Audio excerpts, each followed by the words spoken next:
सत श्री अकाल students. Last time ਆਪਾਂ टॉपिक ਕੀਤਾ ਸੀਗਾ सोर्सेस ऑफ एनर्जी, ਜਿਹਦੇ ਵਿੱਚ ਆਪਾਂ ਪੜ੍ਹਿਆ ਸੀਗਾ ਕਿ ਕਿਹੜੇ ਆਪਣੇ ਕੋਲ ਸੋਰਸਸ ਹੁੰਦੇ ਆ ਜਿਨ੍ਹਾਂ ਤੋਂ ਆਪਾਂ ਆਪਣੀ ਇਲੈਕਟ੍ਰਿਸਿਟੀ ਪ੍ਰੋਡਿਊਸ ਕਰ ਸਕਦੇ ਆ। ਅੱਜ ਉਹਨੂੰ ਹੀ ਅੱਗੇ ਵਧਾਉਂਦੇ ਹੋਏ ਆਪਾਂ ਜਿਹੜਾ ਟੌਪਿਕ ਕਰਨਾ ਉਹਦਾ ਨਾਮ ਹੈਗਾ hydro electric power plant. Last time ਤੁਹਾਨੂੰ ਮੈਂ ਥੋੜ੍ਹਾ ਜਿਹਾ ਓਵਰਵਿਊ ਦਿੱਤਾ ਵੀ ਸੀ ਕਿ ਹਾਈਡਰੋ ਇਲੈਕਟ੍ਰਿਕ ਪਾਵਰ ਪਲਾਂਟ ਜਿਹੜਾ ਹੁੰਦਾ ਕਿੱਦਾਂ ਕੰਮ ਕਰਦਾ। ਉਹ ਪਾਵਰ ਪਲਾਂਟ ਜਿਨ੍ਹਾਂ ਦੇ ਵਿੱਚ ਆਪਾਂ ਵਾਟਰ ਨੂੰ ਯੂਜ਼ ਕਰਕੇ ਆਪਣੀ ਇਲੈਕਟ੍ਰਿਸਿਟੀ ਪ੍ਰੋਡਿਊਸ ਕਰਦੇ ਹਾਂ ਉਹ ਹੁੰਦਾ ਹੈ ਹਾਈਡਰੋ ਇਲੈਕਟ੍ਰਿਕ ਪਾਵਰ ਪਲਾਂਟ, ਉਹਨਾਂ ਨੂੰ ਕਹਿੰਦੇ ਆ। ਸੋ ਆਪਾਂ ਸਟਾਰਟ ਕਰਦੇ ਹਾਂ ਆਪਣਾ ਹਾਈਡਰੋ ਇਲੈਕਟ੍ਰਿਕ ਪਾਵਰ ਪਲਾਂਟ ਦੇ ਬਾਰੇ ਡਿਟੇਲ ਦੇ ਵਿੱਚ ਸਮਝਣਾ।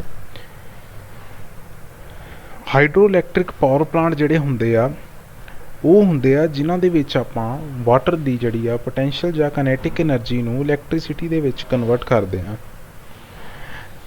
ਜਿਹੜੀ ਕੰਡੀਸ਼ਨ ਆ ਉਹ ਇਹ ਹੁੰਦੀ ਆ ਕਿ ਜਿਹੜਾ ਮੇਰਾ ਹੈੱਡ ਆ ਪਾਣੀ ਦਾ ਜਿਹੜਾ ਆ ਉਹ ਸਫੀਸ਼ੀਐਂਟ ਹੈੱਡ ਹੋਣਾ ਚਾਹੀਦਾ, ਬਿਕੋਜ਼ ਜੇ ਪਾਣੀ ਦਾ ਹੈੱਡ ਉੱਥੇ ਅਵੇਲੇਬਲ ਹੋਊਗਾ ਤਾਂ ਹੀ ਉਹਦਾ ਪ੍ਰੈਸ਼ਰ ਹੋਊਗਾ, ਅਤੇ ਜੇ ਉਹਦਾ ਪ੍ਰੈਸ਼ਰ ਹੋਊਗਾ ਤਾਂ ਹੀ ਉਹਦੇ ਵਿੱਚ ਇੰਨੀ ਪਾਵਰ ਹੋਊਗੀ ਕਿ ਉਹ ਟਰਬਾਈਨ ਨੂੰ ਰੋਟੇਟ ਕਰਵਾ ਸਕੇ।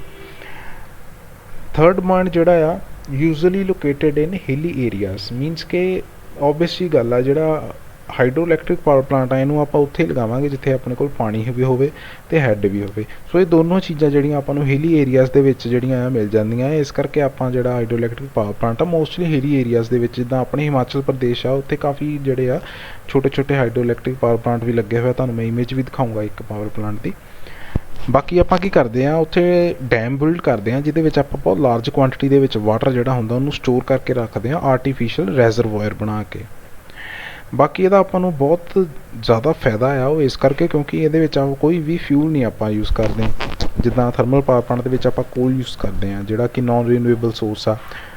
ਸੋ ਇਹਦੇ ਵਿੱਚ ਆਪਾਂ ਕੋਈ ਵੀ ਫਿਊਲ ਨਹੀਂ ਯੂਜ਼ ਕਰਦੇ, ਜਿਹੜਾ ਕਿ ਇਹਦੀ ਸਭ ਤੋਂ ਵੱਡੀ ਐਡਵਾਂਟੇਜ ਆ ਆਪਾਂ ਨੂੰ। ਅਤੇ ਇਹਦੀ ਰਨਿੰਗ ਕੋਸਟ ਵੀ ਜਿਹੜੀ ਹੈ ਇਸ ਕਰਕੇ ਬਹੁਤ ਘੱਟ ਹੁੰਦੀ ਆ ਅਤੇ ਜਿਹਦੇ ਕਰਕੇ ਬਹੁਤ ਜ਼ਿਆਦਾ ਪੋਪੂਲਰ ਵੀ ਆ ਅੱਜ ਕੱਲ੍ਹ ਦੇ ਟਾਈਮ 'ਚ। ਨੈਕਸਟ ਆਪਾਂ ਡਿਸਕਸ ਕਰਾਂਗੇ ਵੀ ਆਪਣੇ ਹਾਈਡਰੋ ਇਲੈਕਟ੍ਰਿਕ ਪਾਵਰ ਪਲਾਂਟ ਦੇ ਵਿੱਚ ਕਿਹੜੇ ਜਿਹੜੇ ਆ ਮੇਨ ਕੰਪੋਨੈਂਟਸ ਹੁੰਦੇ ਆ ਜਾਂ ਫਿਰ ਕਿਹੜੇ ਮੇਨ ਪਾਰਟਸ ਹੁੰਦੇ ਆ ਹਾਈਡਰੋ ਇਲੈਕਟ੍ਰਿਕ ਪਾਵਰ ਪਲਾਂਟ ਦੇ। ਇਹ ਜਿਹੜੇ ਪਾਰਟਸ ਆ ਕੱਲਾ ਕਰਕੇ ਮੈਂ ਪਾਰਟਸ ਤੁਹਾਨੂੰ ਜਿਹੜਾ ਉਹਦਾ ਨਾਮ ਦੱਸੂਗਾ ਅਤੇ ਉਹਨੂੰ ਸਮਝਾਊਂਗਾ। ਸੋ ਤੁਸੀਂ ਸਾਰਿਆਂ ਨੇ ਧਿਆਨ ਦੇ ਨਾਲ ਸੁਣਨਾ ਅਤੇ ਤੁਸੀਂ ਜਿੱਦਾਂ ਵੀ ਚਾਹੁੰਦੇ ਆ ਆਪਣੀ ਜਿਹੜਾ ਜਿਸ ਤਰ੍ਹਾਂ ਵੀ ਤੁਹਾਨੂੰ ਸਮਝ ਲੱਗ ਜਾਵੇ ਤੁਸੀਂ ਉਸ ਹਿਸਾਬ ਨਾਲ ਹਰ ਪੁਆਇੰਟ ਦੇ ਜਿਹੜੇ ਆ ਨੋਟਸ ਤੁਸੀਂ ਤਿਆਰ ਕਰਨੇ ਆ। ਸੋ ਪਾਰਟਸ ਜਿਹੜੇ ਆ ਉਹ ਆਪਾਂ ਪੜ੍ਹਨੇ ਸਟਾਰਟ ਕਰਦੇ ਹਾਂ। ਜਿਹੜਾ ਫਸਟ ਮੇਨ ਪਾਰਟ ਜਿਹੜਾ ਹੈਗਾ ਆਪਣੇ ਕੋਲ ਹਾਈਡਰੋ ਇਲੈਕਟ੍ਰਿਕ ਪਾਵਰ ਪਲਾਂਟ ਦਾ ਉਹ ਹੈਗਾ ਕੈਚਮੈਂਟ ਏਰੀਆ। ਤੁਸੀਂ ਆਹ ਇਮੇਜ ਦੇ ਵਿੱਚ ਦੇਖ ਸਕਦੇ ਹੋ ਕੈਚਮੈਂਟ ਏਰੀਆ ਸਕੀਮ, ਇੱਕ ਸਿੰਗਲ ਲਾਈਨ ਡਾਇਗਰਾਮ ਆ ਹੈ ਆਪਣੇ ਹਾਈਡਰੋ ਇਲੈਕਟ੍ਰਿਕ ਪਾਵਰ ਪਲਾਂਟ ਦਾ। ਕੈਚਮੈਂਟ ਏਰੀਆ ਕੁਛ ਨਹੀਂ ਹੁੰਦਾ, ਕੈਚਮੈਂਟ ਏਰੀਆ ਐਕਚੁਅਲ ਦੇ ਵਿੱਚ ਰਿਵਰਸ ਵਗੈਰਾ ਹੀ ਹੁੰਦੀਆਂ ਆਪਣੀਆਂ ਜਿਹੜੀਆਂ ਨਦੀਆਂ ਹੁੰਦੀਆਂ ਜਿਨ੍ਹਾਂ ਤੋਂ ਆਪਾਂ ਪਾਣੀ ਜਿਹੜਾ ਆਪਣਾ ਕਲੈਕਟ ਕਰਦੇ ਹਾਂ ਰੈਜ਼ਰਵਾਇਰ ਦੇ ਵਿੱਚ, ਉਹਨਾਂ ਨੂੰ ਆਪਾਂ ਕਹਿ ਦਿੰਦੇ ਹਾਂ ਕੈਚਮੈਂਟ ਏਰੀਆ। ਬਾਕੀ ਹਿਲੀ ਏਰੀਆਜ਼ ਦੇ ਵਿੱਚ ਜਿਹੜਾ ਹੁੰਦਾ ਆ ਆਪਣਾ ਬਾਰਿਸ਼ ਦਾ ਪਾਣੀ ਜਿਹੜਾ ਹੁੰਦਾ ਉਹ ਵੀ ਆ ਜਾਂਦਾ ਆ, ਜਾਂ ਫਿਰ ਜਿਹੜੀ ਆਪਣੀ ਆਈਸ ਮੈਲਟ ਹੁੰਦੀ ਆ ਉਹ ਵੀ ਆ ਜਾਂਦਾ ਆ, ਠੀਕ ਆ। ਉਹ ਨਦੀਆਂ ਦੀ ਫਾਰਮ ਦੇ ਵਿੱਚ ਪਾਣੀ ਜਿਹੜਾ ਆ ਫਲੋ ਕਰਦਾ ਰਹਿੰਦਾ ਆ ਅਤੇ ਆਪਣਾ ਜਿਹੜਾ ਪਾਣੀ ਆ ਉਹ ਰੈਜ਼ਰਵਾਇਰ ਦੇ ਵਿੱਚ ਆ ਕੇ ਉਹ ਸਟੋਰ ਹੋ ਜਾਂਦਾ ਆ। ਨੈਕਸਟ ਮੇਰੇ ਕੋਲ ਆ ਜਾਂਦਾ ਰੈਜ਼ਰਵਾਇਰ। ਇਹ ਜਿਹੜੇ ਸਾਰੇ ਪਾਰਟਸ ਮੈਂ ਤੁਹਾਨੂੰ ਕਰ ਰਿਹਾ ਇਹਨਾਂ ਦੇ ਵਿੱਚੋਂ ਕੁਛ ਜਿਹੜੇ ਮੇਨ ਪਾਰਟਸ ਆ ਮੈਂ ਤੁਹਾਨੂੰ ਦਿਖਾਊਂਗਾ ਵੀ, ਇਮੇਜ ਦਿਖਾਊਂਗਾ ਉਹਨਾਂ ਦੀ, ਤਾਂ ਕਿ ਤੁਹਾਨੂੰ ਹੋਰ ਜ਼ਿਆਦਾ ਜਿਹੜਾ ਉਹਦੇ ਬਾਰੇ ਪਤਾ ਲੱਗ ਜਾਵੇ। ਜਿਹੜਾ ਰੈਜ਼ਰਵਾਇਰ ਹੁੰਦਾ ਹੈ ਉਹ ਬੇਸਿਕਲੀ ਇੱਕ ਲਾਰਜ ਸਟੋਰੇਜ ਟੈਂਕ ਹੁੰਦਾ ਆ ਜਿਹੜਾ ਆਰਟੀਫਿਸ਼ੀਅਲ ਵੀ ਹੋ ਸਕਦਾ ਆ ਜਾਂ ਫਿਰ ਉਹ ਨੈਚੁਰਲ ਵੀ ਹੋ ਸਕਦਾ ਆ। ਆਰਟੀਫਿਸ਼ੀਅਲ ਮੀਨਸ ਕਿ ਉਹਨਾਂ ਨੂੰ ਆਪ ਵੀ ਆਪਾਂ ਬਣਾ ਸਕਦੇ ਹਾਂ ਜਾਂ ਫਿਰ ਹੋ ਸਕਦਾ ਹੈ ਕਿ ਉਹ ਨੈਚੁਰਲੀ ਪਹਿਲਾਂ ਹੀ ਬਣਿਆ ਹੋਵੇ। ਬਟ ਬੇਸਿਕਲੀ ਰੈਜ਼ਰਵਾਇਰ ਹੁੰਦਾ ਇਹੀ ਆ ਕਿ ਬਹੁਤ ਸਾਰਾ ਜਿੱਥੇ ਆਪਾਂ ਪਾਣੀ ਸਟੋਰ ਕੀਤਾ ਹੋਵੇ ਜਾਂ ਬਹੁਤ ਇੱਕ ਲਾਰਜ ਸਟੋਰੇਜ ਟੈਂਕ ਆਪਾਂ ਕਹਿ ਸਕਦੇ ਹਾਂ ਉਹਨੂੰ। ਬਾਕੀ ਇਹਦੀ ਕਪੈਸਿਟੀ ਜਿਹੜੀ ਹੁੰਦੀ ਹੈ ਰੈਜ਼ਰਵਾਇਰ ਦੀ ਇਹ ਜ਼ਿਆਦਾ ਹੀ ਹੋਣੀ ਚਾਹੀਦੀ ਆ ਤਾਂ ਕਿ ਜ਼ਿਆਦਾ ਤੋਂ ਜ਼ਿਆਦਾ ਜਿਹੜਾ ਆਪਣਾ ਪਾਣੀ ਆ ਉਹਨੂੰ ਆਪਾਂ ਸਟੋਰ ਕਰਕੇ ਰੱਖ ਸਕੀਏ। ਕੈਚਮੈਂਟ ਏਰੀਆ ਜਿਹੜੇ ਆ ਉਹਨੂੰ ਜ਼ਿਆਦਾ ਤੋਂ ਜ਼ਿਆਦਾ ਲੱਗਣ ਤਾਂ ਕਿ ਜਦੋਂ ਵੀ ਲੋੜ ਪੈਂਦੀ ਆ ਆਪਾਂ ਰੈਜ਼ਰਵਾਇਰ ਤੋਂ ਜਿਹੜਾ ਅੱਗੇ ਪਾਣੀ ਯੂਜ਼ ਕਰ ਸਕੀਏ। ਨੈਕਸਟ ਜਿਹੜਾ ਮੇਨ ਪਾਰਟ ਆ ਜਾਂਦਾ ਆ ਉਹ ਹੈਗਾ ਆਪਣੇ ਕੋਲ ਰੈਕਸ। ਰੈਕਸ ਕੀ ਹੁੰਦੇ ਆ, ਜਿੱਦਾਂ ਤੁਸੀਂ ਦੇਖ ਰਹੇ ਹੋ ਇੱਥੇ ਆਪਣੇ ਕੋਲ ਪੈਨ ਸਟਾਕ ਆ। ਜਿਹੜਾ ਵੀ ਮੇਰਾ ਰੈਜ਼ਰਵਾਇਰ ਦੇ ਵਿੱਚ ਪਾਣੀ ਆ ਉਹ ਪੈਨ ਸਟਾਕ ਦੇ ਥਰੂ ਹੀ ਅੱਗੇ ਟਰਬਾਈਨ 'ਚ ਜਾਣਾ ਹੈ। ਅਤੇ ਹੁਣ ਇਹ ਜਿਹੜਾ ਪਾਣੀ ਹੁੰਦਾ ਇਹਦੇ ਵਿੱਚ ਹੋ ਸਕਦਾ ਪੱਥਰ ਵੀ ਹੋਣ ਜਾਂ ਫਿਰ ਇਹਦੇ ਵਿੱਚ ਕੋਈ ਹੋਰ ਜਿਹੜੀ ਆ ਪੋਲੀਥੀਨ ਵੀ ਹੋ ਸਕਦੇ ਆ ਜਾਂ ਕੋਈ ਹੋਰ ਵੇਸਟ ਮਟੀਰੀਅਲ ਵੀ ਹੋ ਸਕਦਾ ਜਿਹਦੀ ਆਪਾਂ ਨੂੰ ਨਹੀਂ ਲੋੜ ਹੈਗੀ, ਜਾਂ ਫਿਰ ਜਿਹੜੇ ਮੇਰੀ ਟਰਬਾਈਨ ਜਿਹੜੀ ਆ ਉਹਨੂੰ ਨੁਕਸਾਨ ਪਹੁੰਚਾ ਸਕਦੇ ਆ। ਸੋ ਜਿਹੜੇ ਇੱਦਾਂ ਦੇ ਅਨਵਾਂਟਡ ਪਾਰਟਸ ਹੁੰਦੇ ਆ ਨਾ, ਉਹਨਾਂ ਨੂੰ ਅਲੱਗ ਕਰਨ ਵਾਸਤੇ ਆਪਾਂ ਰੈਕ ਨੂੰ ਯੂਜ਼ ਕਰਦੇ ਆ। ਰੈਕ ਕੁਛ ਨਹੀਂ, ਇੱਕ ਲੰਬੀਆਂ ਰੋਡਸ ਹੁੰਦੀਆਂ ਆ ਜਿਨ੍ਹਾਂ ਦੇ ਵਿੱਚ 40 ਤੋਂ 200 mm ਦਾ ਜਿਹੜਾ ਹੁੰਦਾ ਗੈਪ ਹੁੰਦਾ ਆ। ਰੋਡਸ ਹੁੰਦੀਆਂ ਲੰਬੀਆਂ, 40 ਤੋਂ 200 mm ਦਾ ਜਿਹੜਾ ਹੁੰਦਾ ਵਿੱਚ ਗੈਪ ਹੁੰਦਾ ਆ, ਜਿਹੜੇ ਕਿ ਹੋਰ ਮਟੀਰੀਅਲ ਜਿਹੜੇ ਟਰਬਾਈਨ ਤੱਕ ਨਹੀਂ ਜਾਣੇ ਚਾਹੀਦੇ ਉਹਨਾਂ ਨੂੰ ਉਹ ਕੀ ਕਰਦਾ ਹੈ, ਰੈਕ ਜਿਹੜਾ ਹੈ ਰੋਕ ਲੈਂਦਾ ਹੈ ਪਹਿਲਾਂ ਹੀ, ਤਾਂ ਕਿ ਉਹ ਟਰਬਾਈਨ ਨੂੰ ਅੱਗੇ ਜਾ ਕੇ ਨੁਕਸਾਨ ਨਾ ਪਹੁੰਚਾ ਸਕਣ। ਨੈਕਸਟ ਮੇਰੇ ਕੋਲ ਬਹੁਤ ਇੰਪੋਰਟੈਂਟ ਪਾਰਟ ਆ ਜਾਂਦਾ, ਇਹ ਹੈਗਾ ਡੈਮ। ਡੈਮ ਜਿਹੜਾ ਹੁੰਦਾ ਆ ਇੱਕ ਬਹੁਤ ਹੀ ਸਟਰੋਂਗ ਵਾਲ ਹੁੰਦੀ ਆ ਜਿਹਦਾ ਬਹੁਤ ਵੱਡਾ ਬੇਸ ਹੁੰਦਾ ਆ ਤੇ ਪਾਣੀ ਦੇ ਅੱਗੇ ਹੁੰਦਾ। ਜਿੱਦਾਂ ਇੱਥੇ ਇਮੇਜ ਦੇ ਵਿੱਚ ਤੁਸੀਂ ਦੇਖ ਸਕਦੇ ਹੋ ਡੈਮ ਆ, ਬਹੁਤ ਵੱਡਾ ਡੈਮ ਆ ਇਹ, ਜਿਹਦੇ ਪਿੱਛੇ ਕੀ ਆ, ਰੈਜ਼ਰਵਾਇਰ ਆ, ਤੇ ਇਹਨੇ ਰੈਜ਼ਰਵਾਇਰ ਦੇ ਸਾਰੇ ਪਾਣੀ ਨੂੰ ਕੀ ਕੀਤਾ, ਰੋਕ ਕੇ ਰੱਖਿਆ ਹੋਇਆ ਆ ਤਾਂ ਕਿ ਪਾਣੀ ਅੱਗੇ ਨਾ ਜਾ ਸਕੇ। ਜਿੰਨੀ ਕੁ ਲੋੜ ਆਪਾਂ ਉਨਾ ਕੁ ਪਾਣੀ ਜਿਹੜਾ ਅੱਗੇ ਭੇਜ ਦਈਦਾ ਆ। ਬਾਕੀ ਡੈਮ ਦੇ ਕੰਮ ਜਿਹੜੇ ਹੁੰਦੇ ਆ, ਮੇਨ 2 ਕੰਮ ਹੁੰਦੇ ਆ। ਫਸਟ ਇਹਦਾ ਮੇਨ ਕੰਮ ਹੁੰਦਾ ਕਿ ਇਹਨੇ ਵਾਟਰ ਦਾ ਜਿਹੜਾ ਹੁੰਦਾ ਆ ਨੈਸੈਸਰੀ ਹੈੱਡ ਕ੍ਰੀਏਟ ਕਰਨਾ ਹੁੰਦਾ, ਯਾਨੀ ਕਿ ਵਾਟਰ ਦਾ ਇੱਕ ਹੈੱਡ ਕ੍ਰੀਏਟ ਕਰਨਾ ਹੁੰਦਾ ਤਾਂ ਕਿ ਜਿਹੜਾ ਪਾਣੀ ਆ ਉਹ ਪ੍ਰੈਸ਼ਰ ਦੇ ਨਾਲ ਟਰਬਾਈਨ ਵੱਲ ਨੂੰ ਜਾਵੇ, ਪ੍ਰੈਸ਼ਰ ਪਾਣੀ ਦਾ ਘਟੇ ਨਾ। ਤੇ ਸੈਕੰਡ ਡੈਮ ਦਾ ਕੰਮ ਇਹ ਹੁੰਦਾ ਆ ਕਿ ਇਹਨੇ ਜਿਹੜਾ ਪਾਣੀ ਹੁੰਦਾ ਆ ਉਹਨੂੰ ਰੈਜ਼ਰਵਾਇਰ ਦੇ ਵਿੱਚ ਸਟੋਰ ਕਰਕੇ ਰੱਖਣਾ ਹੁੰਦਾ।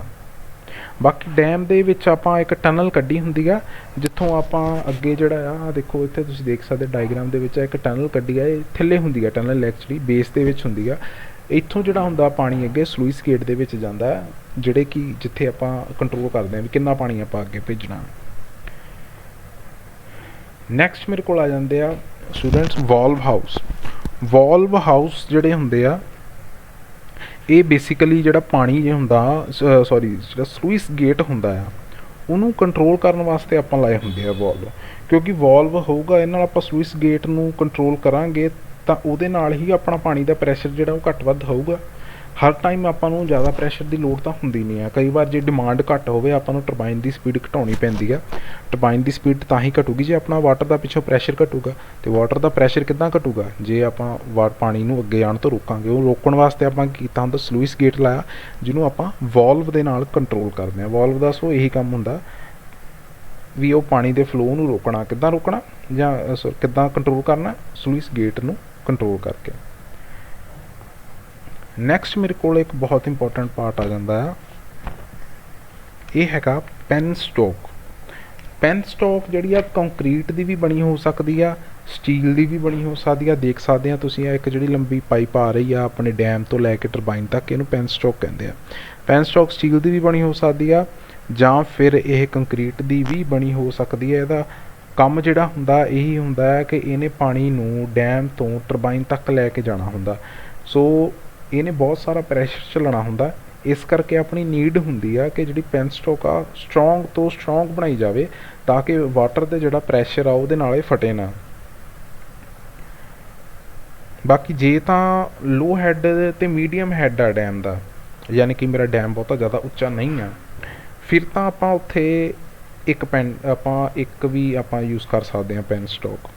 ਬਟ ਜੇ ਮੇਰੇ ਕੋਲ ਵਾਟਰ ਦਾ ਜਿਹੜਾ ਹੈੱਡ ਆ ਬਹੁਤ ਜ਼ਿਆਦਾ, ਜਿੱਦਾਂ ਭਾਖੜਾ ਨੰਗਲ ਆਪਣੇ ਕੋਲ ਡੈਮ ਆ, ਉੱਥੇ ਹੈੱਡ ਜਿਹੜਾ ਬਹੁਤ ਜ਼ਿਆਦਾ 300 ਮੀਟਰ ਤੋਂ ਵੱਧ ਦਾ ਹੈੱਡ ਆ, ਉੱਥੇ ਫਿਰ ਆਪਾਂ ਪੈਨ ਸਟੋਕ 2 ਜਾਂ 3 ਯੂਜ਼ ਕਰਾਂਗੇ ਤਾਂ ਕਿ ਜਿਹੜਾ ਪਾਣੀ ਦਾ ਪ੍ਰੈਸ਼ਰ ਆ ਉਹ ਇਕੁਅਲੀ ਡਿਵਾਈਡ ਹੋ ਜਾਵੇ, ਪਾਣੀ ਦਾ ਪ੍ਰੈਸ਼ਰ ਜਿਹੜਾ ਆ ਜ਼ਿਆਦਾ ਪੈਨ ਸਟੋਕ ਦੇ ਉੱਪਰ ਨਾ ਪਵੇ। ਇਹ ਵੀ ਤੁਹਾਨੂੰ ਮੈਂ ਇਮੇਜ ਦਿਖਾਊਂਗਾ ਪੈਨ ਸਟੋਕ ਕਿਹੋ ਜਿਹੀ ਹੁੰਦੀ ਆ। ਨੈਕਸਟ ਮੇਰੇ ਕੋਲ ਆ ਜਾਂਦਾ ਆ ਸਰਜ ਟੈਂਕ। ਸਰਜ ਟੈਂਕ ਜਿਹੜਾ ਹੁੰਦਾ ਹੈ ਇਹ ਵੀ ਆਪਾਂ ਆਪਣੇ ਟਰਬਾਈਨ ਦੀ ਸੇਫਟੀ ਵਾਸਤੇ ਹੀ ਲਾਇਆ ਹੁੰਦਾ ਹੈ ਸਰਜ ਟੈਂਕ। ਸਰਜ ਟੈਂਕ ਵੀ ਇੱਕ ਸਟੋਰੇਜ ਟੈਂਕ ਹੀ ਹੁੰਦਾ ਆ ਜਿਹੜਾ ਕਿ ਵਾਟਰ ਹੈਮਰਿੰਗ ਦੇ ਇਫੈਕਟ ਨੂੰ ਘਟਾਉਂਦਾ। ਵਾਟਰ ਹੈਮਰਿੰਗ ਕੀ ਹੁੰਦਾ ਐਕਚੁਅਲ 'ਚ? ਵਾਟਰ ਹੈਮਰਿੰਗ ਇੱਕ ਫਿਨੋਮੀਨਾ ਹੁੰਦਾ ਆ ਜਿਹਦੇ ਵਿੱਚ ਪਾਣੀ ਜਿਹੜਾ ਆ ਬਹੁਤ ਜ਼ਿਆਦਾ ਪ੍ਰੈਸ਼ਰ ਦੇ ਨਾਲ ਜਦੋਂ ਜਿਹੜਾ ਆ ਸਟਰਾਈਕ ਕਰਦਾ ਆ ਮੇਰੀ ਪੈਨ ਸਟੋਕ ਦੇ ਉੱਪਰ, ਤਾਂ ਉਹ ਪੈਨ ਸਟੋਕ ਜਿਹੜੀ ਆ ਨਾ ਉਹ ਡੈਮੇਜ ਹੋ ਜਾਂਦੀ ਆ। ਸੋ ਜਦੋਂ ਡੈਮੇਜ ਹੋ ਗਈ ਤਾਂ ਆਪਣੇ ਕੋਲ ਪਾਣੀ 'ਤੇ ਕੋਈ ਕੰਟਰੋਲ ਨਹੀਂ ਰਹਿ ਜਾਣਾ ਅਤੇ ਆਪਣਾ ਸਾਰਾ ਕੰਮ ਜਿਹੜਾ ਆ ਉਹ ਰੁਕ ਜਾਣਾ। ਸੋ ਉਹ ਜਿਹੜਾ ਵਾਟਰ ਹੈਮਰਿੰਗ ਦਾ ਜਿਹੜਾ ਇਫੈਕਟ ਹੁੰਦਾ ਆ ਉਹਨੂੰ ਸਪਰੈਸ ਕਰਨ ਵਾਸਤੇ ਆਪਾਂ ਸਰਜ ਟੈਂਕ ਲਾਇਆ ਹੁੰਦਾ। ਸਰਜ ਟੈਂਕ ਦਾ ਕੰਮ ਕੀ ਹੁੰਦਾ? ਇਹਨੇ ਕੀ ਕਰਨਾ, ਜਿਹੜਾ ਸਡਨ ਚੇਂਜ ਹੁੰਦਾ ਆ ਵਾਟਰ ਦਾ ਪੈਨ ਸਟੋਕ ਦੇ ਵਿੱਚ, ਇਹਨੇ ਉਹ ਸਡਨ ਚੇਂਜ ਤੋਂ ਪੈਨ ਸਟੋਕ ਨੂੰ ਪ੍ਰੋਟੈਕਟ ਕਰਨਾ ਹੁੰਦਾ। ਜਿਹੜਾ ਵੀ ਸਡਨ ਲੋਡ ਹੁੰਦਾ ਆ ਪਾਣੀ ਦਾ ਉਹ ਸਰਜ ਟੈਂਕ ਦੇ ਵਿੱਚ ਚਲ ਜਾਂਦਾ। ਇਹ ਤੁਹਾਨੂੰ ਮੈਂ ਦਿਖਾਊਂਗਾ ਇਹਦੀ ਵਰਕਿੰਗ ਕਿੱਦਾਂ ਹੁੰਦੀ ਆ ਸਰਜ ਟੈਂਕ ਦੀ। ਆਪਾਂ ਪਹਿਲਾਂ ਨੈਕਸਟ ਦੇਖ ਲਈਏ ਕਿਹੜੇ ਕਿਹੜੇ ਆਪਣੇ ਕੋਲ ਮੇਨ ਪਾਰਟਸ ਆ। ਉਸ ਤੋਂ ਬਾਅਦ ਮੇਰੇ ਕੋਲ ਵਾਟਰ ਟਰਬਾਈਨ ਆ ਜਾਂਦੀ ਹੈ ਜਾਂ ਪ੍ਰਾਈਮ ਮੂਵਰ। ਇਹਦਾ ਕੰਮ ਤੁਹਾਨੂੰ ਸਾਰਿਆਂ ਨੂੰ ਪਤਾ ਹੀ, ਇਹਦਾ ਕੰਮ ਹੁੰਦਾ ਰੋਟੇਟ ਹੋਣਾ, ਕਿਉਂਕਿ ਇਹ ਰੋਟੇਟ ਹੋਊਗਾ ਇਹਦੇ ਨਾਲ ਜਨਰੇਟਰ ਕਪਲ ਆ ਅਤੇ ਉਹ ਵੀ ਰੋਟੇਟ ਹੋਊਗਾ। ਵਾਟਰ ਟਰਬਾਈਨ ਵੀ ਆਪਣੇ ਕੋਲ ਕਾफ़ੀ ਤਰ੍ਹਾਂ ਦੀਆਂ ਆ ਜਾਂਦੀਆਂ। ਇਹ ਵੀ ਡਿਪੈਂਡ ਕਰਦਾ ਵੀ ਜਿਹੜਾ ਮੇਰਾ ਵਾਟਰ ਆ ਉਹਦਾ ਕੀ ਹੈਡ ਆ।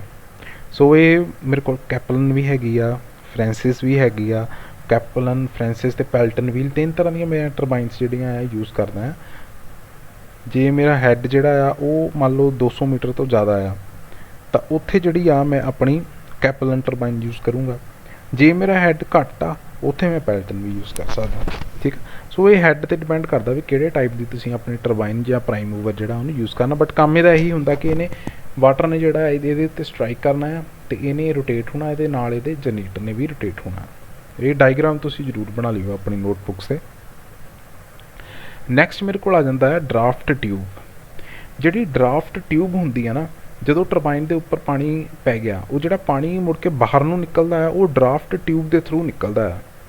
ਜਿਹੜਾ ਟਰਬਾਈਨ ਤੋਂ ਬਾਅਦ ਦੂਸਰੇ ਵਿਊ ਦੇ ਵਿੱਚ ਤੁਹਾਨੂੰ ਮੈਂ ਦਿਖਾਊਂਗਾ ਉਹਦੇ ਵਿੱਚ ਕੀ ਆ, ਜਿਹੜਾ ਟਰਬਾਈਨ ਆ, ਟਰਬਾਈਨ ਤੋਂ ਬਾਅਦ ਜਿਹੜਾ ਪਾਣੀ ਬਾਹਰ ਨਿਕਲਦਾ ਉਹ ਡਰਾਫਟ ਟਿਊਬ ਦੇ ਥਰੂ ਬਾਹਰ ਨਿਕਲਦਾ, ਠੀਕ ਹੈ। ਨੈਕਸਟ ਮੇਰੇ ਕੋਲ ਆਉਂਦਾ ਸਪਿਲਵੇਜ਼।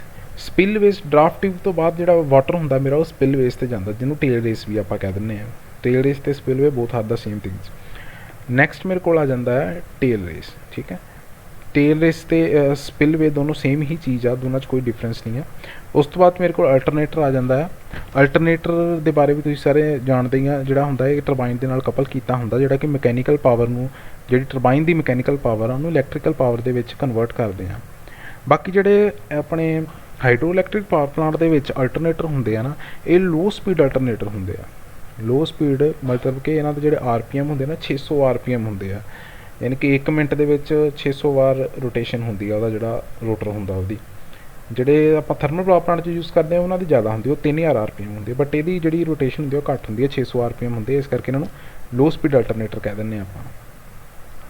ਉਸ ਤੋਂ ਬਾਅਦ ਕੰਟਰੋਲ ਰੂਮ ਆ ਜਾਂਦਾ ਆਪਣੇ ਕੋਲ।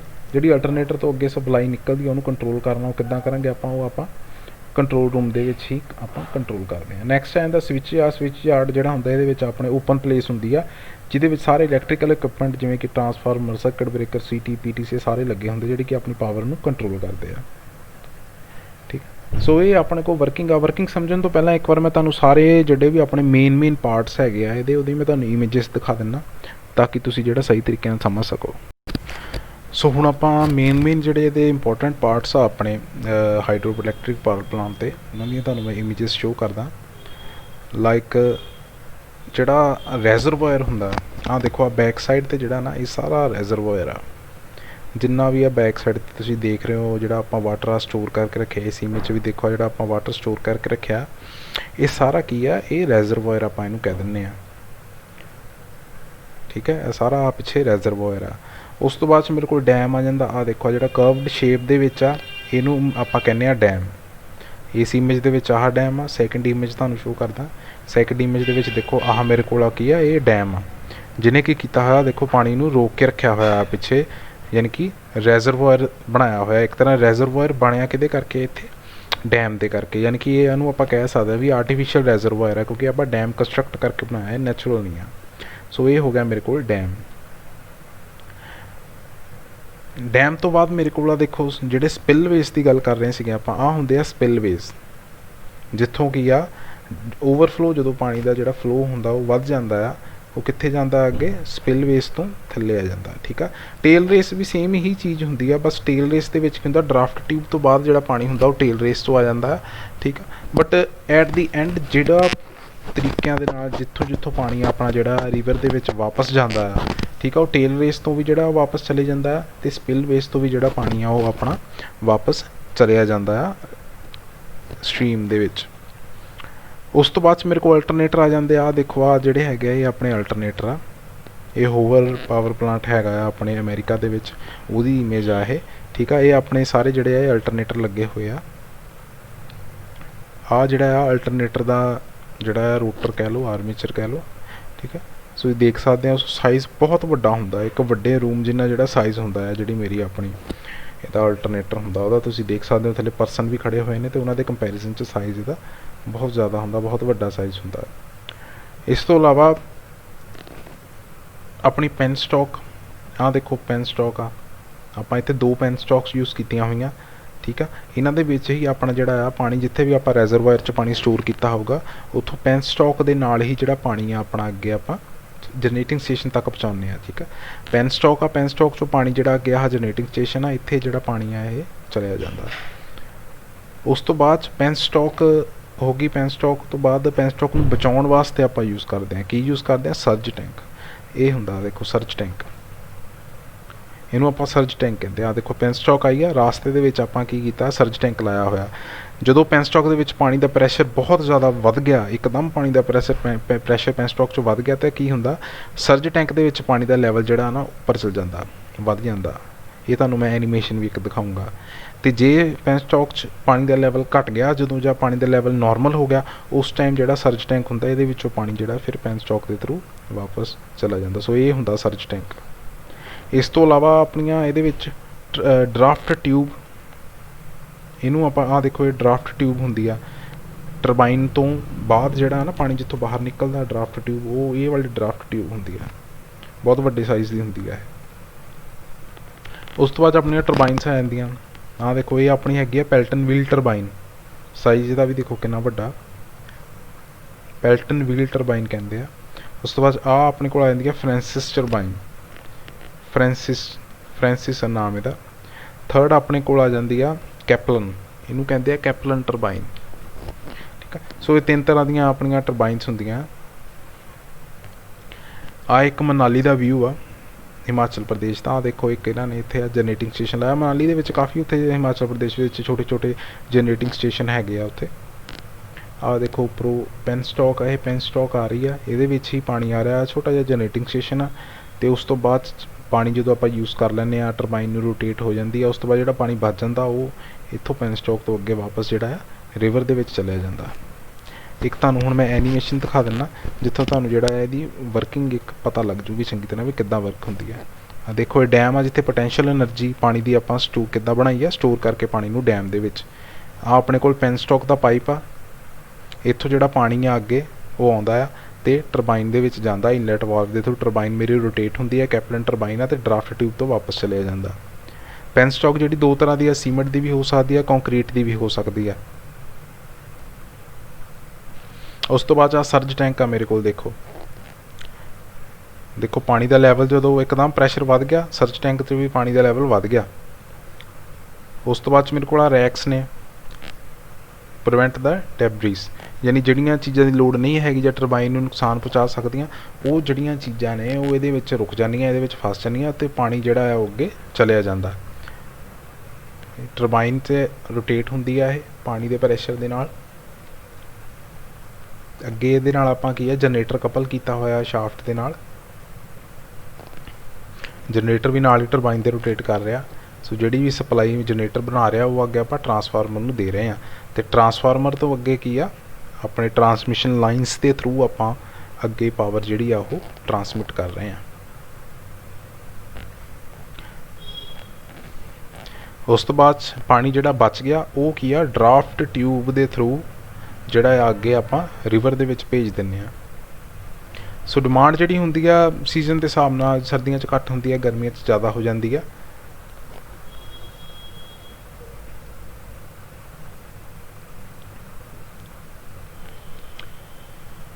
ਸੋ ਇਹ ਆਪਣੀ ਇੱਕ ਛੋਟੀ ਜਿਹੀ ਐਨੀਮੇਸ਼ਨ ਸੀਗੀ, ਜਿੱਥੋਂ ਤੁਹਾਨੂੰ ਵਰਕਿੰਗ ਜਿਹੜੀ ਆ ਸਮਝ ਲੱਗ ਗਈ ਹੋਣੀ ਆ। ਨੈਕਸਟ ਆਪਾਂ ਆਪਣੀ ਸਲਾਈਡ 'ਤੇ ਜਾਂਦੇ ਹਾਂ। ਸੋ ਆਹ ਦੇਖੋ ਤੁਸੀਂ, ਆਪਣੇ ਕੋਲ ਜਿਹੜਾ ਤੁਹਾਨੂੰ ਐਨੀਮੇਸ਼ਨ ਦਿਖਾਈ ਆ ਇਹ ਉਹਦਾ ਹੀ ਇੱਕ ਸਕੀਮੈਟਿਕ ਵਿਊ ਆ। ਕੀ ਸੀਗਾ ਆਪਣੇ ਕੋਲ, ਦੇਖੋ ਡੈਮ ਆ, ਰੈਜ਼ਰਵਾਇਰ ਆ, ਰੈਜ਼ਰਵਾਇਰ ਦੇ ਵਿੱਚੋਂ ਕੀ ਹੋਇਆ, ਪਾਣੀ ਪੈਨ ਸਟਾਕ ਦੇ ਵਿੱਚ ਆਇਆ, ਗੇਟਸ ਦੇ ਥਰੂ ਹੋ ਕੇ ਪਾਣੀ ਦਾ ਪ੍ਰੈਸ਼ਰ ਜਦੋਂ ਬਹੁਤ ਜ਼ਿਆਦਾ ਆ, ਉਦੋਂ ਸਰਜ ਟੈਂਕ ਨੇ ਕੀ ਕਰਨਾ, ਵਾਟਰ ਹੈਮਰਿੰਗ ਦਾ ਇਫੈਕਟ ਜਿਹੜਾ ਆ ਉਹਨੂੰ ਘਟਾ ਦੇਣਾ। ਵਾਟਰ ਹੈਮਰਿੰਗ ਕੀ ਆ, ਜਦੋਂ ਪਾਣੀ ਦਾ ਪ੍ਰੈਸ਼ਰ ਬਹੁਤ ਜ਼ਿਆਦਾ ਹੋਵੇ ਅਤੇ ਪੈਨ ਸਟਾਕ ਉਹਦੇ ਕਰਕੇ ਡੈਮੇਜ ਹੋ ਜਾਂਦੀ ਆ। ਸੋ ਉਹ ਜਿਹੜਾ ਇਫੈਕਟ ਹੁੰਦਾ ਉਹਨੂੰ ਆਪਾਂ ਵਾਟਰ ਹੈਮਰਿੰਗ ਕਹਿੰਦੇ ਆ। ਸਰਜ ਟੈਂਕ ਉਹਦੇ ਜਿਹੜੇ ਇਫੈਕਟ ਨੂੰ ਘਟਾਉਂਦਾ ਆ। ਕਿੱਦਾਂ ਘਟਾਉਂਦਾ ਆ, ਪਾਣੀ ਨੂੰ ਥੋੜ੍ਹਾ ਜਿਹਾ ਆਪਣੇ ਵਿੱਚ ਲੈ ਲੈਂਦਾ, ठीक है। जो प्रैशर ज़्यादा हो सर्ज टैंक भरना शुरू हो जाता, जो पानी का प्रैशर नॉर्मल हो गया सर्ज टैंक फिर खाली होना शुरू हो जाता। अगे पेनस्टॉक तो इनलैट वाल्व आ जितों पानी का प्रैशर कंट्रोल करते हैं। दैन टरबाइन आ रोटेट होंदी है पानी का जो हाई प्रैशर ना पैंदा। दैन ड्राफ्ट ट्यूब के थ्रू टेरेस तो पानी के अगे रिवर के चला जाता। उस तो बाद टरबाइन रोटेट होंदी, नाल अपना जनरेटर रोटेट होंदा तो इलैक्ट्रिसिटी प्रोड्यूस हो जाती है, ठीक है। सो ये सीगी working hydro electric power plant की। बहुत सिंपल वर्किंग है, कोई कॉम्प्लीकेशनस नहीं है ये।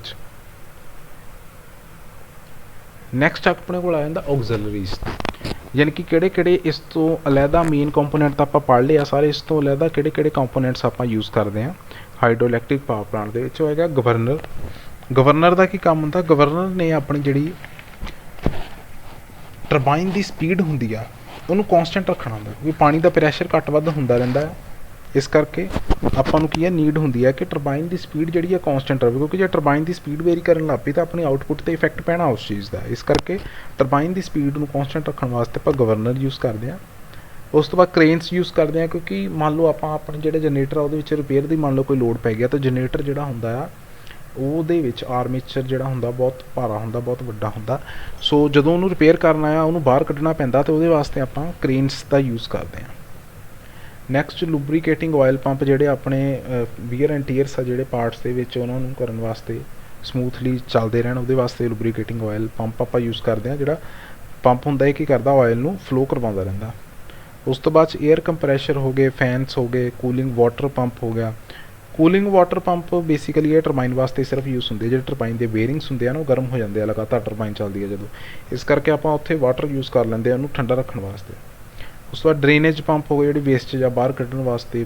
ਵਾਲਵਸ ਹੋ ਗਏ, ਬੈਟਰੀਜ਼ ਹੋ ਗਈਆਂ। ਬੈਟਰੀਜ਼ ਕਿਉਂ ਲਾਉਂਦੇ ਆ ਤਾਂ ਕਿ ਕਿਉਂਕਿ ਜਿਹੜੇ ਆਪਣੇ ਨਾ ਪ੍ਰੋਟੈਕਸ਼ਨ ਡਿਵਾਈਸਿਸ ਲੱਗੀਆਂ ਹੁੰਦੀਆਂ, ਮੰਨ ਲਓ ਸਰਕਟ ਬ੍ਰੇਕਰ ਹੋ ਗਿਆ ਜਾਂ ਹੋਰ ਪੈਨਲ ਹੋ ਗਏ, ਉਹ ਸਾਰੀਆਂ DC ਸਪਲਾਈ 'ਤੇ ਚੱਲਦੀਆਂ। ਸੋ ਉਹਨਾਂ ਨੂੰ ਚਲਾਉਣ ਵਾਸਤੇ ਆਪਾਂ ਨੂੰ ਬੈਟਰੀਜ਼ ਦੀ ਲੋੜ ਪੈਂਦੀ ਹੈ। Next fire extinguisher. ਉਸ ਤੋਂ ਬਾਅਦ 'ਚ ਆ ਜਾਂਦੇ ਆਪਣੇ ਕੋਲ ਐਡਵਾਂਟੇਜਸ ਕੀ ਨੇ ਆਪਾਂ ਨੂੰ ਹਾਈਡਰੋ ਇਲੈਕਟ੍ਰਿਕ ਪਾਵਰ ਪਲਾਂਟ ਦੇ। ਫਸਟ ਹੈਗਾ ਤੁਹਾਨੂੰ ਦੱਸਿਆ ਜਿੱਦਾਂ ਪਹਿਲਾਂ ਕਿ ਕੋਈ ਵੀ ਫਿਊਲ ਦੀ ਜਾਂ ਟਰਾਂਸਪੋਰਟੇਸ਼ਨ ਦੇ ਚਾਰਜਸ ਨਹੀਂ ਲੱਗਣੇ, ਕਿਉਂਕਿ ਫਿਊਲ ਆਪਾਂ ਯੂਜ਼ ਹੀ ਨਹੀਂ ਕਰਦੇ, ਇਸ ਕਰਕੇ ਉਹਦੇ ਟਰਾਂਸਪੋਰਟੇਸ਼ਨ ਦੀ ਲੋੜ ਹੀ ਨਹੀਂ।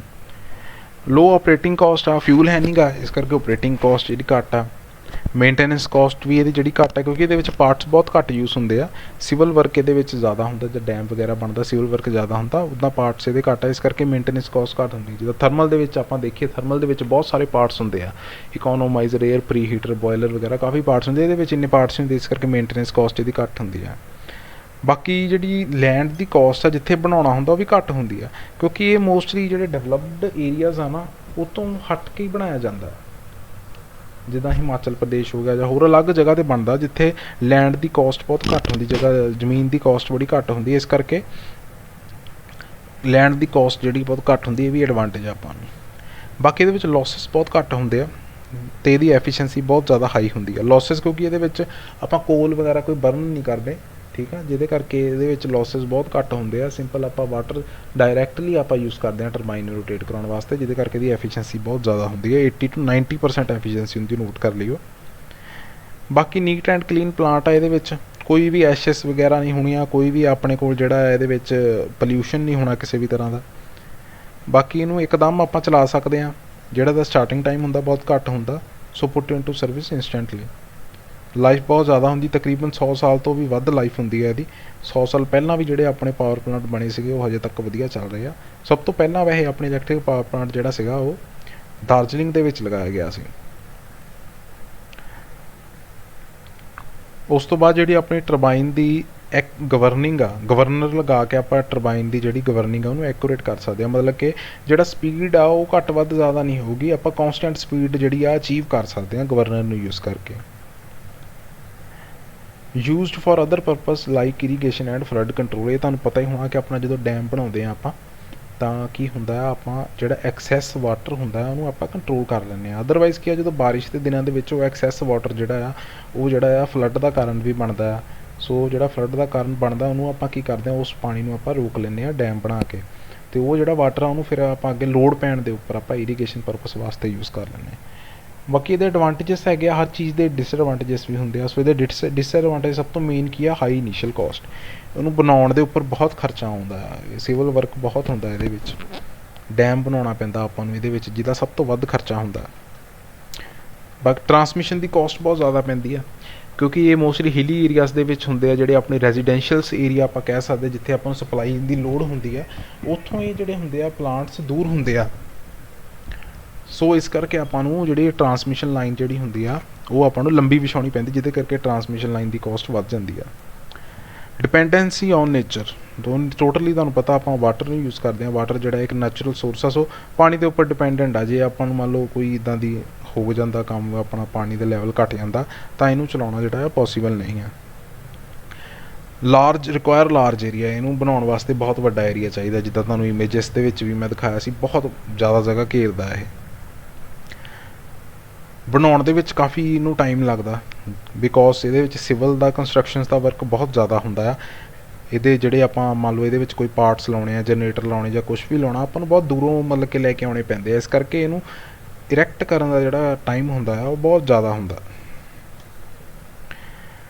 Factor influencing selection of site, ਯਾਨੀ ਕਿ ਜਦੋਂ ਵੀ ਆਪਾਂ ਹਾਈਡਰੋਇਲੈਕਟ੍ਰਿਕ ਪਾਵਰ ਪਲਾਂਟ ਨੂੰ ਬਣਾਉਣਾ ਆ, ਤਾਂ ਆਪਾਂ ਕਿਹੜੀਆਂ ਚੀਜ਼ਾਂ ਨੂੰ ਮਾਈਂਡ ਦੇ ਵਿੱਚ ਲੈ ਕੇ ਚੱਲਣਾ ਆ। ਸਭ ਤੋਂ ਪਹਿਲੀ ਚੀਜ਼ ਜਿਹੜਾ ਇੱਕ ਤਰ੍ਹਾਂ ਆਪਾਂ ਕਹਿ ਸਕਦੇ ਜਿਹਦੇ ਨਾਲ ਆਪਣਾ ਹਾਈਡਰੋ ਪਾਵਰ ਪਲਾਂਟ ਚੱਲਦਾ, ਉਹ ਹੈਗਾ ਵੀ ਪਾਣੀ ਅਵੇਲੇਬਲ ਹੋਣਾ ਚਾਹੀਦਾ ਉੱਥੇ, ਯਾਨੀ ਕਿ availability of water.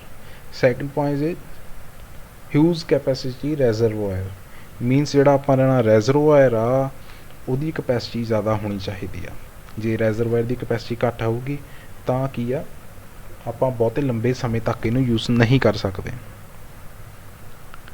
Large catchment area ਤੇ ਰੈਜ਼ਰਵਾਇਰ ਦੋਨੋਂ ਰਿਲੇਟਡ ਹੀ ਆ ਪੁਆਇੰਟ, ਕਿਉਂਕਿ ਜੇ ਕੈਚਮੈਂਟ ਏਰੀਆ ਜ਼ਿਆਦਾ ਹੋਊਗਾ ਤਾਂ ਹੀ ਆਪਣੇ ਕੋਲ ਰੈਜ਼ਰਵਾਇਰ ਦੇ ਵਿੱਚ ਪਾਣੀ ਜ਼ਿਆਦਾ ਹੋਊਗਾ।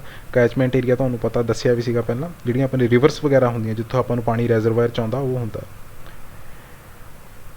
ਨੈਕਸਟ ਡੈਮ ਜਿਹੜਾ ਆ ਉਹਦੀ ਹਾਈਟ ਜਿਹੜੀ ਆ ਪ੍ਰੋਪਰ ਹੋਣੀ ਚਾਹੀਦੀ ਆ। ਮਿਨੀਮਮ ਜਿਹੜੀ ਲੋ ਹੈਡ ਜਿਹੜੇ ਡੈਮ ਹੁੰਦੇ ਨੇ ਉਹ 60 ਮੀਟਰ ਦੇ ਆਪਾਂ ਮੰਨਦੇ ਹਾਂ, ਅੱਗੇ ਜਾ ਕੇ ਤੁਹਾਨੂੰ ਡਿਟੇਲ ਦੇ ਵਿੱਚ ਵੀ ਦੱਸੂਗਾ ਮੈਂ। Land should be strong enough, because ਇੱਥੇ ਸਿਵਲ ਵਰਕ ਜਾਂ ਕੰਸਟਰਕਸ਼ਨ ਵਰਕ ਜਿਹੜਾ ਬਹੁਤ ਜ਼ਿਆਦਾ ਹੋਣਾ ਹੁੰਦਾ। ਸੋ ਇਸ ਕਰਕੇ ਜਿਹੜੀ ਲੈਂਡ ਆ ਉਹ ਪ੍ਰੋਪਰ ਮਜ਼ਬੂਤ ਹੋਣੀ ਚਾਹੀਦੀ ਆ, ਤਾਂ ਕਿ ਜਿਹੜਾ ਉੱਪਰ ਡੈਮ ਬਣਨਾ ਨਾ ਉਹਦਾ ਭਾਰ ਸਹਿ ਸਕੇ। ਇਹ ਨਾ ਹੋਵੇ ਕਿ ਜਦੋਂ ਵੀ ਆਪਾਂ ਡੈਮ ਬਣਾਇਆ ਤਾਂ ਜ਼ਮੀਨ ਜਿਹੜੀ ਹੈ ਖਿਸਕ ਜਾਵੇ ਅਤੇ ਆਪਣਾ ਜਿੰਨਾ ਵੀ ਆਪਾਂ ਕੰਮ ਕੀਤਾ, ਜਿੰਨੀ ਵੀ ਕੰਸਟਰਕਸ਼ਨ ਕੀਤੀ ਆ ਉਹ ਸਾਰੀ ਵੇਸਟ ਜਾਵੇ। ਪੋਸੀਬਿਲਿਟੀ ਆਫ ਸਟਰੀਮ ਡਾਇਵਰਜ਼ਨ, ਇਹ ਪੁਆਇੰਟ ਇਸ ਕਰਕੇ ਐਡ ਕੀਤਾ ਕਿਉਂਕਿ ਜਦੋਂ ਵੀ ਆਪਾਂ ਆਪਣਾ ਕੋਈ ਡੈਮ ਬਣਾਉਣਾ, ਓਬਵੀਅਸ ਹੀ ਗੱਲ ਆਪਾਂ ਕਿਸੇ ਰਿਵਰ ਦੇ ਉੱਪਰ ਡੈਮ ਬਣਾਵਾਂਗੇ, ਠੀਕ ਆ। ਸੋ ਜਿਹੜੀ ਉਹ ਰਿਵਰ ਆ ਉਹਦੀ ਸਟਰੀਮ ਦੀ ਜਿਹੜੀ ਆ ਉਹਨੂੰ ਆਪਾਂ ਨੂੰ ਥੋੜ੍ਹੇ ਟਾਈਮ ਵਾਸਤੇ ਜਦੋਂ ਤੱਕ ਆਪਾਂ ਕੰਸਟਰਕਸ਼ਨ ਕਰਨੀ ਆ ਉਹਦਾ ਜਿਹੜਾ ਰਾਸਤਾ ਆ ਆਪਾਂ ਨੂੰ ਬਦਲਣਾ ਪੈਣਾ। ਸੋ ਜੇ ਆਪਣੇ ਕੋਲ ਕੋਈ ਇੱਦਾਂ ਦਾ ਰਾਸਤਾ ਹੈ ਨਹੀਂ ਗਾ, ਸਟਰੀਮ ਡਾਇਵਰਜ਼ਨ ਹੈ ਨਹੀਂ ਕੀਤਾ, ਆਪਣਾ ਪਾਵਰ ਪਲਾਂਟ ਜਿਹੜਾ ਉੱਥੇ ਬਣਾਉਣਾ ਬਹੁਤ ਮੁਸ਼ਕਿਲ ਹੋਊਗਾ। ਨੈਕਸਟ ਹੈ ਤਾਂ ਕਲਾਸੀਫਿਕੇਸ਼ਨ, ਕਿੰਨੇ ਤਰ੍ਹਾਂ ਦਾ ਆਪਣੇ ਕੋਲ ਹਾਈਡਰੋਇਲੈਕਟ੍ਰਿਕ ਪਾਵਰ ਪਲਾਂਟ ਹੁੰਦਾ। ਸੋ ਇਹ ਡਿਪੈਂਡ ਕਰਦਾ ਆ ਵੀ ਵਾਟਰ ਦਾ ਫਲੋ ਕਿੱਦਾਂ ਦਾ ਆ ਅਤੇ ਵਾਟਰ ਦਾ ਹੈਡ ਕਿਹੜਾ ਉੱਤੇ ਡਿਪੈਂਡ ਕਰਦਾ ਹਾਈਡਰੋਇਲੈਕਟ੍ਰਿਕ ਪਲਾਂਟ ਕਿਹੜਾ ਹੋਊਗਾ। So according to extent of water flow, ਯਾਨੀ ਕਿ ਜਿਹੜਾ ਵਾਟਰ ਫਲੋ ਕਰਦਾ ਉਹਦੇ ਅਕੋਰਡਿੰਗਲੀ ਆਪਾਂ ਕਿਹੜੇ ਪਾਰਟਸ ਦੇ ਵਿੱਚ ਡਿਵਾਈਡ ਕੀਤਾ ਹੁੰਦਾ। ਇੱਕ ਤਾਂ ਹੈਗਾ run of plant without pond, second ਹੈਗਾ run of plant with pond. Run of plant without pond ਦਾ ਮਤਲਬ ਆ ਜਿਹਦੇ ਵਿੱਚ ਆਪਾਂ ਪਾਣੀ ਜਿਹੜਾ ਹੁੰਦਾ ਉਹਨੂੰ ਸਟੋਰ ਨਹੀਂ ਕਰਕੇ ਰੱਖਦੇ, ਸਿੰਪਲ ਇੱਕ ਰਿਵਰ ਚੱਲ ਰਹੀ ਆ ਉਹਦੇ ਉੱਤੇ ਪਲਾਂਟ ਲਾਤਾ ਮੈਂ ਅਤੇ ਉਹ ਜਿੰਨਾ ਚਿਰ ਤੱਕ ਪਾਣੀ ਦਾ ਫਲੋ ਹੈਗਾ ਉਦੋਂ ਤੱਕ ਮੇਰਾ ਪਲਾਂਟ ਚੱਲੂਗਾ। ਸੈਕਿੰਡ ਹੈਗਾ run of plant with pond. ਹੁਣ run of plant with pond ਦੇ ਵਿੱਚ ਕੀ ਹੁੰਦਾ ਆ, ਆਪਣੇ ਕੋਲ ਆਪਾਂ ਵੱਖਰਾ ਇੱਕ ਪੌਂਡ ਬਣਾਇਆ ਹੁੰਦਾ, ਕਹਿ ਲਓ ਵੀ ਆਰਟੀਫਿਸ਼ੀਅਲ ਆਪਾਂ ਰੈਜ਼ਰਵਾਇਰ ਬਣਾ ਲਿਆ। ਉਹਦੇ ਵਿੱਚੋਂ ਕੀ ਹੁੰਦਾ, ਜਦੋਂ ਮੰਨ ਲਓ ਪਾਣੀ ਫਲੋ ਕਰਦਾ ਉਦੋਂ ਤਾਂ ਆਪਾਂ ਡਾਇਰੈਕਟ ਯੂਜ਼ ਕਰੀ ਜਾਂਦੇ ਹਾਂ, ਬਟ ਜਦੋਂ ਪਾਣੀ ਫਲੋ ਨਹੀਂ ਕਰਦਾ ਉਦੋਂ ਆਪਾਂ ਕੀ ਕਰਨਾ, ਜਾਂ ਪਾਣੀ ਆਪਣੇ ਕੋਲ ਘੱਟ ਆ ਉਦੋਂ ਕੀ ਕਰਨਾ, ਆਪਾਂ ਪੰਪ ਦੇ ਥਰੂ ਜਿਹੜਾ ਪੌਂਡ ਬਣਾਇਆ ਉਹ 'ਚੋਂ ਪਾਣੀ ਜਿਹੜਾ ਆ ਉਹ ਸਿੱਟੀ ਜਾਣਾ ਟਰਬਾਈਨ ਦੇ ਉੱਪਰ ਅਤੇ ਆਪਣੀ ਟਰਬਾਈਨ ਨੂੰ ਰੋਟੇਟ ਕਰੀ ਜਾਣਾ। ਰੈਜ਼ਰਵਾਇਰ ਪਾਵਰ ਪਲਾਂਟ ਜਿਹੜਾ ਇਹ ਆਪਾਂ ਪੜ੍ਹਿਆ ਆ ਪਹਿਲਾਂ, ਜਿਹੜਾ ਤੁਹਾਨੂੰ ਪਿੱਛੇ ਇਮੇਜਸ ਵੀ ਦਿਖਾਈਆਂ, ਐਨੀਮੇਸ਼ਨ ਦਿਖਾਈਆਂ, ਉਹ ਸਾਰੀਆਂ ਰੈਜ਼ਰਵਾਇਰ ਪਾਵਰ ਪਲਾਂਟ ਦੀਆਂ ਸੀ। ਨੈਕਸਟ ਆਇਆ according to availability of water head. ਹੁਣ ਵਾਟਰ ਹੈਡ ਦਾ ਮਤਲਬ ਆ ਵੀ ਵਾਟਰ ਦਾ ਕਿੰਨਾ ਹੈਡ ਆ, ਕਿੰਨਾ ਉੱਚਾ ਆਪਣਾ ਜਿਹੜਾ ਡੈਮ ਆਪਾਂ ਬਣਾਇਆ। ਲੋ ਹੈਡ ਜਿਹੜੇ ਆ 60 ਮੀਟਰ ਜੇ ਹਾਈਟ ਆ ਤੁਹਾਡੇ ਡੈਮ ਦੀ, ਉਹ ਹੋਊਗਾ ਲੋ ਹੈਡ। ਮੀਡੀਅਮ ਹੈਡ ਆ ਜਾਂਦਾ ਆਪਣੇ ਕੋਲ 60 ਤੋਂ ਲੈ ਕੇ 300 ਮੀਟਰ ਦੇ ਵਿੱਚ ਜੇ ਹਾਈਟ ਆ ਤਾਂ ਉਹ ਹੋਊਗਾ ਤੁਹਾਡਾ ਮੀਡੀਅਮ ਹੈਡ। ਉਸ ਤੋਂ ਬਾਅਦ ਆਉਂਦਾ ਹਾਈ ਹੈਡ, ਜੇ 300 ਮੀਟਰ ਤੋਂ ਵੱਧ ਉਚਾਈ ਆ ਮੇਰੇ ਡੈਮ ਦੀ ਉਹ ਹੋਊਗਾ ਮੇਰਾ ਹਾਈ ਹੈਡ ਡੈਮ। ਜਿਹੜਾ ਸਰਜ ਟੈਂਕ ਹੁੰਦਾ ਉਹ ਆਪਾਂ ਸਿਰਫ ਹਾਈ ਹੈਡ ਡੈਮ ਦੇ ਵਿੱਚ ਹੀ ਯੂਜ਼ ਕਰਦੇ ਹਾਂ। ਵਾਟਰ ਹੈਮਰਿੰਗ ਦੇ ਇਫੈਕਟ ਨੂੰ ਘਟਾਉਣ ਵਾਸਤੇ ਜਿਹੜਾ ਆਪਾਂ ਸਰਜ ਟੈਂਕ ਯੂਜ਼ ਕਰਦੇ ਹਾਂ ਉਹ ਸਿਰਫ ਆਪਾਂ ਹਾਈ ਹੈਡ ਵਾਲੇ ਜਿਹੜੇ ਪਾਵਰ ਪਲਾਂਟ ਹੁੰਦੇ ਉਹਨਾਂ 'ਚ ਯੂਜ਼ ਕਰਦੇ ਹਾਂ। ਲੋ ਅਤੇ ਮੀਡੀਅਮ ਦੇ ਵਿੱਚ ਆਪਾਂ ਉਹ ਨਹੀਂ ਯੂਜ਼ ਕਰਦੇ ਸਰਜ ਟੈਂਕ, ਸਿਰਫ ਹਾਈ ਹੈਡ 'ਚ ਯੂਜ਼ ਕਰਦੇ। ਲਾਸਟ ਕਲਾਸੀਫਿਕੇਸ਼ਨ ਮੇਰੇ ਕੋਲ ਆ ਜਾਂਦੀ ਹੈ ਅਕੋਰਡਿੰਗ ਟੂ ਦਾ ਲੋਡ ਸਪਲਾਈਡ। ਯਾਨੀ ਕਿੱਦਾਂ ਦੇ ਲੋਡ ਨੂੰ ਸਪਲਾਈ ਕਰ ਰਹੇ ਹਾਂ, ਬੇਸ ਲੋਡ ਨੂੰ ਸਪਲਾਈ ਕਰ ਰਹੇ ਹਾਂ, ਪੀਕ ਲੋਡ ਨੂੰ, ਜਾਂ ਪੰਪਡ ਸਟੋਰੇਜ ਨੂੰ। ਬੇਸ ਲੋਡ ਦਾ ਮਤਲਬ ਆ ਕਿ 24 ਘੰਟੇ ਜਿਹੜਾ ਲੋਡ ਚੱਲਣਾ, ਜਿਹੜੇ ਆਪਣੇ ਜਿੱਦਾਂ ਭਾਖੜਾ ਨੰਗਲ ਡੈਮ ਹੋ ਗਿਆ, ਜਾਂ ਨੱਕੀਆਂ ਆਪਣੇ ਹੈਗਾ power plant, hydro electric power plant ਹੈਗਾ, ਇਹ ਸਾਰੇ ਬੇਸ ਲੋਡ ਪਲਾਂਟ ਆ, ਯਾਨੀ ਕਿ 24 ਘੰਟੇ ਚੱਲਦੇ ਰਹਿੰਦੇ ਆ। ਪੀਕ ਲੋਡ ਪਲਾਂਟ ਜਿਹੜੇ ਹੁੰਦੇ ਆ ਉਹ ਹੁੰਦੇ ਆ ਜਦੋਂ ਮੰਨ ਲਓ ਬਹੁਤ ਜ਼ਿਆਦਾ ਲੋਡ ਪਵੇ, ਉਹਨਾਂ ਨੂੰ ਆਪਾਂ ਉਦੋਂ ਹੀ ਚਲਾਉਂਦੇ ਆ। ਜਿਹੜੇ ਆਪਣੇ ਨਾ ਆਹ ਪਲਾਂਟ ਆ, ਰਨ ਆਫ ਪਲਾਂਟ ਵਿਦ ਪੌਂਡੇਜ ਤੇ ਰਨ ਆਫ ਪਲਾਂਟ ਵਿਦਾਊਟ ਪੌਂਡੇਜ ਜਿਹੜੇ ਹੈਗੇ ਆ, ਇਹ ਪੀਕ ਲੋਡ ਪਲਾਂਟ ਹੁੰਦੇ ਆ। ਇਹਨਾਂ ਨੂੰ ਆਪਾਂ ਸਿਰਫ ਉਦੋਂ ਚਲਾਉਂਦੇ ਆ ਜਦੋਂ ਆਪਣੇ ਕੋਲ ਜਿਹੜੇ ਆ ਲੋਡ ਬਹੁਤ ਜ਼ਿਆਦਾ ਵੱਧ ਗਿਆ ਆ ਤੇ ਬੇਸ ਲੋਡ ਪਾਵਰ ਪਲਾਂਟ ਜਿਹੜਾ ਆ ਉਹ ਲੋਡ ਨੂੰ ਪੂਰਾ ਨਹੀਂ ਕਰ ਪਾ ਰਿਹਾ, ਉਦੋਂ ਆਪਾਂ ਜਿਹੜਾ ਆ ਪੀਕ ਲੋਡ ਪਲਾਂਟ ਚਲਾਉਂਦੇ ਆ। ਜਿੱਦਾਂ ਰਨ ਆਫ ਪਲਾਂਟ ਤੇ ਤੁਹਾਨੂੰ ਦੱਸਿਆ, ਰਨ ਆਫ ਪਲਾਂਟ ਵਿਦ ਪੌਂਡੇਜ ਤੇ ਰਨ ਆਫ ਪਲਾਂਟ ਵਿਦਾਊਟ ਪੌਂਡੇਜ, ਜਿਹੜੇ ਇਹ ਦੋਨੋਂ ਹੀ ਜਿਹੜੇ ਆ ਇਹ ਪੀਕ ਲੋਡ ਪਲਾਂਟ ਆ। ਜਿਹੜਾ ਆਪਣਾ ਰੈਜ਼ਰਵਰ ਪਾਵਰ ਪਲਾਂਟ ਆ, ਇਹ ਆਪਣੇ ਕੋਲ ਹੁੰਦਾ ਆ ਬੇਸ ਲੋਡ, ਯਾਨੀ ਕਿ ਇਹ 24 ਘੰਟੇ ਚੱਲਦਾ। ਜਦੋਂ base load plant load carry ਨਾ ਕਰ ਸਕੇ, ਯਾਨੀ ਕਿ ਲੋਡ ਜਿਹੜਾ ਬਹੁਤ ਜ਼ਿਆਦਾ ਵੱਧ ਜਾਵੇ, ਮੋਸਟਲੀ ਗਰਮੀਆਂ ਦੇ ਟਾਈਮ 'ਤੇ ਹੁੰਦਾ, ਉਸ ਟਾਈਮ ਜਿਹੜਾ ਆ ਆਪਾਂ ਪੀਕ ਲੋਡ ਪਲਾਂਟ ਜਿਹੜੇ ਆ ਇਹਨਾਂ ਨੂੰ ਵਰਕਿੰਗ 'ਚ ਲੈ ਕੇ ਆਉਂਦੇ, ਜਿਹੜੇ ਕਿ ਰਨ ਆਫ ਪਲਾਂਟ ਵਿਦਾਊਟ ਪੌਂਡਡ ਤੇ ਵਿਦ ਪੌਂਡ ਹੁੰਦੇ ਆ। ਇਸ ਤੋਂ ਬਾਅਦ 'ਚ ਆਪਣਾ ਪੰਪਡ ਸਟੋਰੇਜ ਆ ਜਾਂਦਾ। ਪੰਪਡ ਸਟੋਰੇਜ ਵੀ ਜਿਹੜਾ ਹੈ ਐਕਚੁਅਲ 'ਚ ਪੀਕ ਲੋਡ ਪਲਾਂਟ ਹੀ ਹੁੰਦਾ ਹੈ, ਜਿਹਦੇ ਵਿੱਚ ਆਪਾਂ ਪੰਪਸ ਨੂੰ ਯੂਜ਼ ਕਰਕੇ ਜਿਹੜਾ ਹੈ ਆਪਣਾ ਪਾਣੀ ਨੂੰ ਟਰਬਾਈਨ ਦੇ ਉੱਪਰ ਸਟਰਾਈਕ ਕਰਵਾਉਂਦੇ ਹਾਂ। ਸੋ ਇਹ ਸੀਗੀਆਂ ਕਲਾਸੀਫਿਕੇਸ਼ਨਸ ਮੇਰੇ ਹਾਈਡਰੋ ਇਲੈਕਟ੍ਰਿਕ ਪਾਵਰ ਪਲਾਂਟ ਦੀਆਂ। So thank you so much. ਇਹ ਸੀਗਾ ਆਪਣਾ ਅੱਜ ਦਾ topic, hydro electric power plant. Thank you.